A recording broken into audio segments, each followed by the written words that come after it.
ఉన్నతమైన స్థానంలో నివసించేటువంటి వాడే, కానీ దీనత్వాన్ని ధరించుకుని ఈ లోకానికి వచ్చాడు. ఆయన చాలా హంబుల్గా ఈ లోకానికి వచ్చాడు.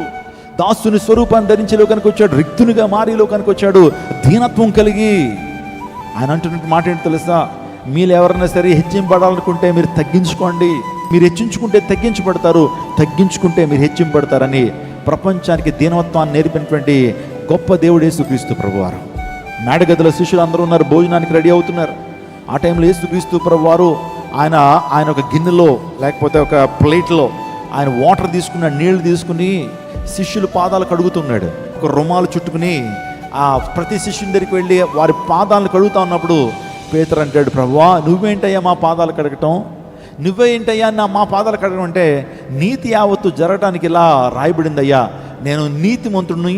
అంటే ఈ ప్రపంచంలో ఒక లీడర్, ఈ ప్రపంచంలో ఒక రాజు, ఈ ప్రపంచంలో ఒక గొప్ప వ్యక్తి తన దాసుని యొక్క పాదాలు కడుగుతాడా? కనీసం తన దాసుడు వేసుకునే చెప్పులు కూడా ముట్టుకోవడానికి ఇష్టపడ్డావు. కానీ యేసుక్రీస్తు ప్రభు వారి పాదాలు తాకి ఆ పాదాలను కడిగినట్లుగా మనం చూస్తాం. దీనత్వము.